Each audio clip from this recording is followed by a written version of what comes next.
ഈശോമിശിഹായ്ക്ക് സ്തുതിയായിരിക്കട്ടെ.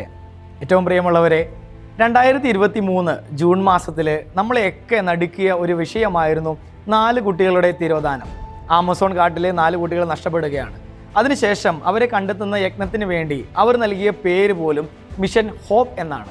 നമുക്കറിയാം, ഹോപ്പ് എന്ന വാക്കിൻ്റെ അർത്ഥം പ്രത്യാശ എന്നാണ്. നമ്മുടെ ജീവിതത്തിലും ഏറ്റവും കൂടുതൽ വേണ്ടതും ഇത് തന്നെയാണ്, പ്രത്യാശ. പ്രഭാഷകന്റെ പുസ്തകത്തിൽ പറയുന്നുണ്ട്, മനുഷ്യൻ പദ്ധതികൾ മെനയുമ്പോൾ അത് നടപ്പിലാക്കുന്നത് ദൈവമാകുന്നു എന്ന്. നമ്മുടെ ജീവിതത്തിലെ ഓരോ നിമിഷവും ഇത് ദൈവത്തിൻ്റെ പദ്ധതിയാണെന്ന് മനസ്സിലാക്കുവാനായിട്ട് നമുക്കിടയാകട്ടെ. സങ്കടങ്ങളുണ്ടാകുമ്പോഴും തകർച്ചകളുണ്ടാകുമ്പോഴും വീഴ്ചകളുണ്ടാകുമ്പോഴും മനസ്സിലാക്കുക, ഇതിൽ നിന്നൊരു ഉയർച്ച നമുക്കുണ്ട്. പ്രത്യാശയോടുകൂടി കാത്തിരിക്കുവാനായിട്ട് നാം വിളിക്കപ്പെട്ടിരിക്കുന്നതാണ്. കുരിശിൻ്റെ വഴിയിൽ നമ്മൾ കാണുന്നുണ്ട്, ഈശോ 3 പ്രാവശ്യം വീഴുന്നുണ്ട്. അതിനുശേഷം പ്രത്യാശയോടുകൂടി അവൻ തിരിച്ച് എഴുന്നേൽക്കുന്നുണ്ട്. അവൻ മരണമടയുന്നുണ്ട്, പക്ഷേ പ്രത്യാശയോടുകൂടി അവൻ ഉയർത്തെഴുന്നേൽക്കുന്നുണ്ട്. നമ്മുടെ ജീവിതത്തിലും വീഴ്ചകളുണ്ടാകാം, മരണങ്ങളുണ്ടാകാം, പക്ഷേ ഇതിനു ശേഷം ഒരു ഉയർപ്പുണ്ട്.